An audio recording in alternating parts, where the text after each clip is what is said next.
episode of Philly on the Rise. As you know, I'm your host, Michael W. Pleasant, and we are in downtown Philly, the studios of Philly on the Rise. And we're actually joined by Janae. She is the publisher, the editor of Motivos magazine. It is a magazine that is published in two languages, Spanish and English, and it's actually geared towards the youth of our city. So she's taken some time out of her schedule to join us on the program, and we're happy to have her, Janae. Thank you for having me. Welcome to the program. It's a pleasure. So this magazine, Motivos, it's Spanish, English, and it's directly focused for the youth of our city. I guess ages 16 to 24, 14 to 24. How is it received amongst the youth? Well, it is aimed at ages 14 to 24. It's in English and Spanish, and it's really meant to help them express themselves. They get their poetry in here, explore college and career options, and really navigate life issues.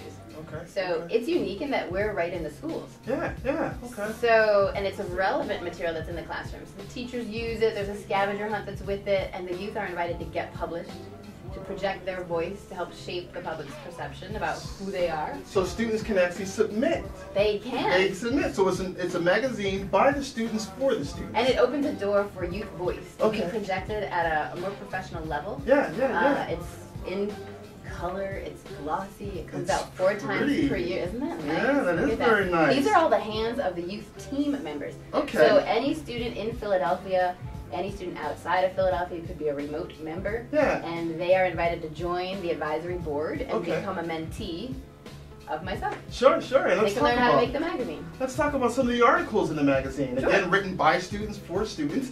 Give us some of the article. What are some of the kind of categories, if you will, that we can find if I were to flip this open? Sure. So there's poetry in the cultural expression section. That comes first. Okay. Because the magazine really starts with celebrating your culture, celebrating the roots of your pride, where you come from, and how you can use that as an asset. So there's a lot of poetry. This one has a story. I think a young student went to New Zealand and explored the culture of New Zealand. Okay, yeah. There's been stories of students going to Haiti, the Dominican Republic, different China even, and exploring cultures. There's poetry, there's recipes, there's language tips. Okay. People always make mistakes when learning another language, and Sure. it's hilarious. So we say it's funny, put it out there, don't be afraid to fail. Okay. Look, we're all making mistakes. Yeah. This section you're looking at now, this is inspiration. Inspirations in our community. Let's talk about that, because that's the whole mission of Philly on the Rise, the whole mission of Motivos.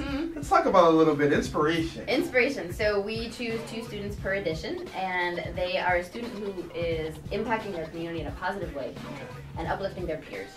So in this edition we had a student, Brian Rodriguez, who started the Peanut Butter and Jelly Club. Yeah. And he gathers up his peers, a group of about 20, every other Sunday. They make peanut butter and jelly sandwiches. Okay. They bring them to Project Home, or they go out themselves and bring them to the homeless with messages of inspiration. Yeah. So if I was a student and I wanted to get my article in Motivos, Right. how do I do that? Well, you could easily do it from our webpage, Okay. which is www.motivosmag.com. Okay. Yeah. Got ya. Okay. So you take submissions and you say that 4 times a year it comes out? Where do we find this magazine? So if your school subscribes, lucky you. If not, you can find them at some community drop-off points. So we have partnerships with Raíces Culturales, Taller Puertorriqueño, And what neighborhoods are these Concilio in? Congreso. This is in North Philadelphia. Okay. The magazine can also be found in International House in West Philadelphia, Yes. right at City Hall, in the school district building where all the newspapers are when you first come in. Okay. Also down in South Philadelphia, Puentes de Salud, Casa de Monarca, Okay. for example. It's also at the Fleischer Team Lounge. Yeah. So, And shout out some of the schools that actually carry the magazine. sure, Academy at Palumbo, Edison High School, Arts Academy at Benjamin Rush, just to name a few. Okay. Understood. Let's talk a little bit about education, because that's your background. That's one of the main reasons why you started this magazine. And I know that the numbers, they fluctuate, they up and down about the dropout rate amongst Latinos.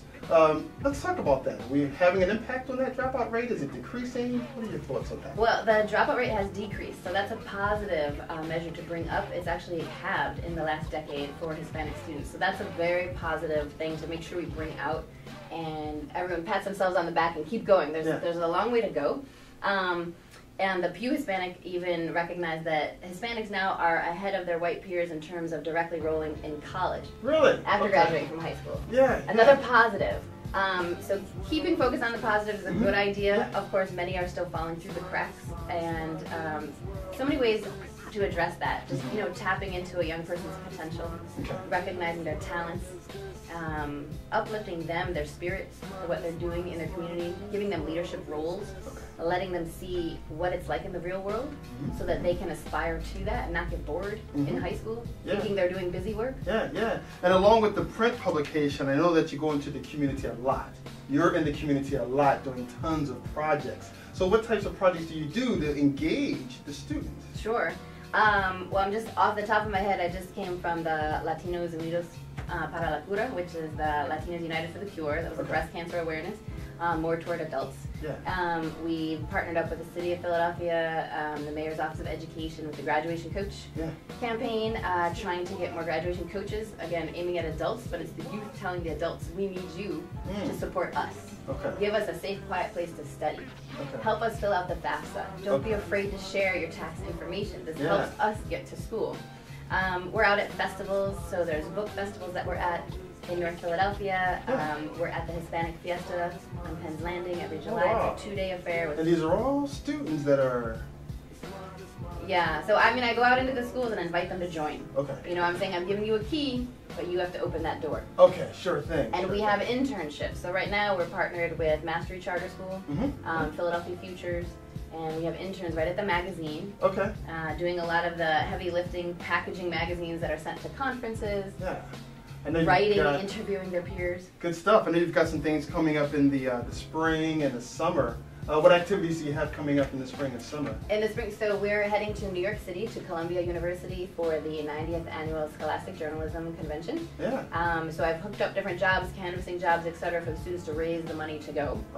And then in August, we're looking at going with a group of students from Kutztown University to Honduras to help build schools with Students Helping Honduras. So this will be our second international trip. We took students 2 years ago, summer 2012, to Columbia. And we helped create a web page for a youth internet cafe on the very outskirts of the city in a very underserved community. One that wasn't recognized by the government, no running water. Took a year to hook up the electric to get to the internet cafe, etc. And met with others at a youth refuge and also a bilingual magazine. And they all stayed with host families, they had to practice their Spanish, learn about another culture. Now you have a team. Are you doing all of this legwork and so forth by yourself? I'm definitely the hub of the wheel, if you will. I have translators and I have copy editors, I have designers. I work with a printing house and a mail house and all of that.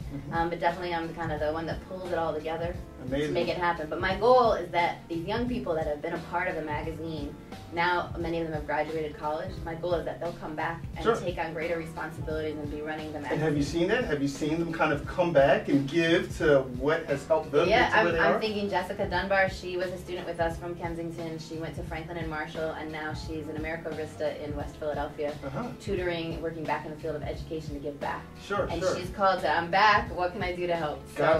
Yeah, I'm quite sure Jessica is a wonderful example of, again, graduating high school, going to college, and finishing. I know there was an article about how, what we can do to keep our Latino students in college. Can you just touch on that a little bit? How do we exactly keep them? This edition, our winter edition, actually had a great story in the college prep section by Jelinette Paulino. And she, went to Edison High School. Her dream was to go to Villanova University. She was offered a full ride to Temple, but she really wanted to go to Villanova. She had some barriers. She had to convince her mother that the financial burden was going to be worth it. She had to get the deposit to pay it down, and the mother wasn't buying into it right away. So she had to find people at the Philadelphia Education Fund's College Access Center to encourage her mother and educate her mother on why this might be a good thing for her whole family. And then some angel paid the deposit for her. She still doesn't know who paid it. So finances can be an issue. And it wasn't Janae? No, I didn't know her. She came to us through someone on our Facebook page and said her story is worth telling and sharing. And so she had barriers. She had financial barriers. She had, educating your parent about what college is all about as a barrier. She had leaving home, leaving the comfort of North Philadelphia as a barrier. When she got to Villanova, she does describe it as a place where she felt alone. She felt that she couldn't share her innermost heartfelt desires, emotions, struggles, and she wanted to do that in her native tongue, and that seemed to her there was no one around to do that with. She was also facing some depression issues, and she nearly dropped out. But somehow she remembered there's a multicultural center here. Let me go talk to someone. Okay. So there's another barrier, reaching out. How comfortable do you feel reaching out for help? That's hard for a lot of our young people. Sure. She did reach out, and she was connected with the LASO organization, the Latino Association of Students. Okay. And from there, she found other students she could identify with.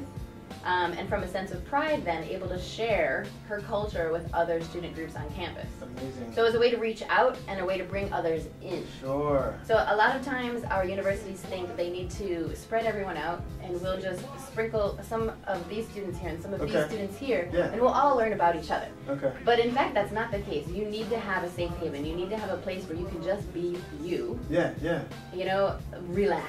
Sure, and breathe. And from there, from a point of strength, from a point of pride, share who you are with confidence. Sure, yeah. And in doing that, invite others in. Okay, yeah, yeah, yeah. So this helped her gain her confidence back, find a group of friends, and you know, and now she's friends back with her Chinese roommates from freshman year, who she really was alienated with at first, because she was like, we have nothing in common, we can't even speak to each other really. Yeah, yeah. So it formed a lot of bridges for her, and her message to other students is reach out. There's always someone there that can help you on this very scary journey, but a very important journey. And she graduated at the age of 20 from Villanova, so she did it. Amazing. Yeah. Amazing. Let's switch gears for a moment and talk about immigration reform. Okay. Obviously, we hear from the president, we hear from politics. I'd like to hear from you, because you've been working in the Latino community for years now.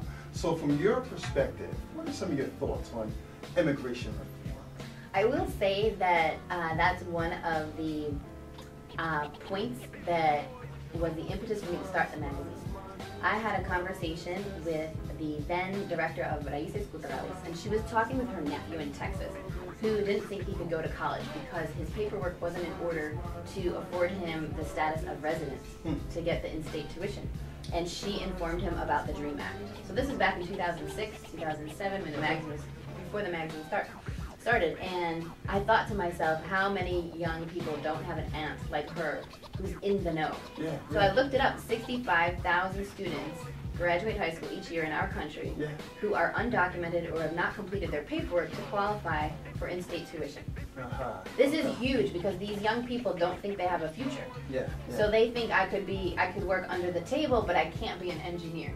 So what kind of motivation is that to press yourself forward and be the best that you can be? It's hard. And there's 850 each year just from Pennsylvania alone. So the DREAM Act made me think, wow, if I could harness the power of media to bring information, to bring resources into the community, imagine the power that comes with that knowledge.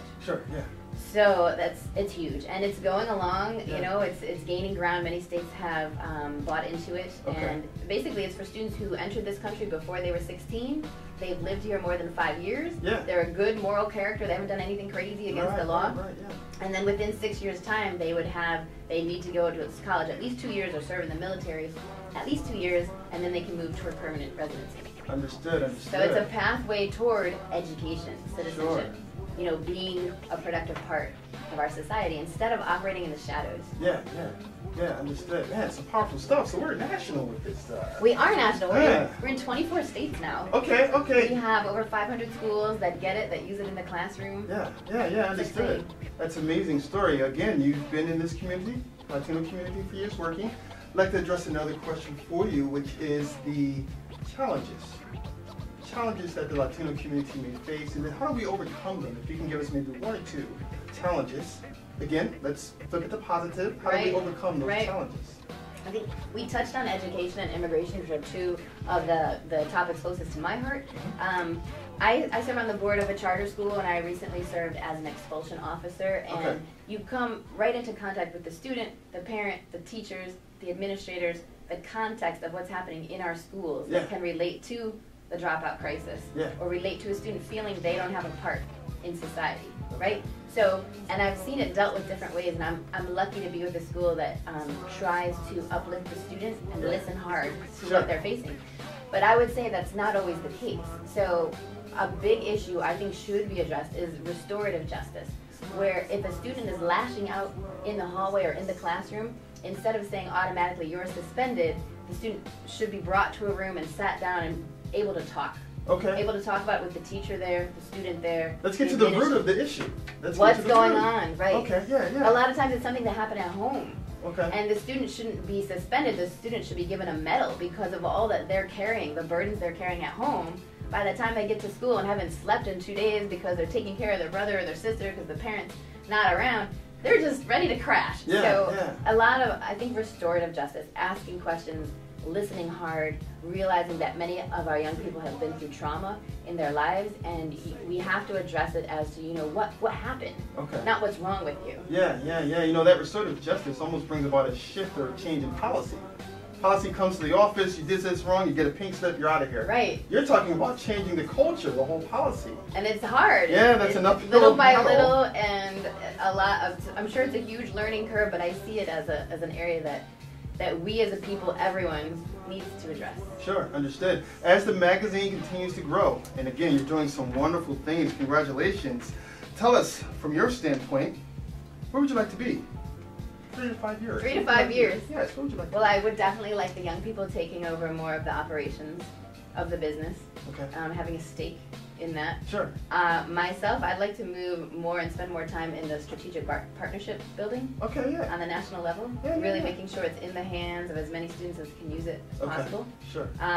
We have a great social media presence right now, but we can do more on the app front, making it more interactive, having students post things and having other students vote on their submissions, things like that we could do. Yeah, pretty interesting. Okay. Well, I'm quite sure all that stuff will take place, right? It's all going to happen. Thank you. One little step at a time. Just one step With a lot at of time. help. With a lot of help.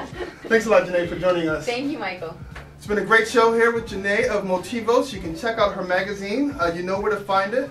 Give us some of those locations again. Sure, we're on Facebook and on Twitter at Motivos Mag. And our webpage is www.motivosmag. And where can we go to actually get the physical copy? You could pick it up at City Hall, in the school district building, International House, Congreso, Concilio, APM. Tons of places to find this magazine. So get this magazine, support Janae, which in turn supports our kids, and we'll see you soon.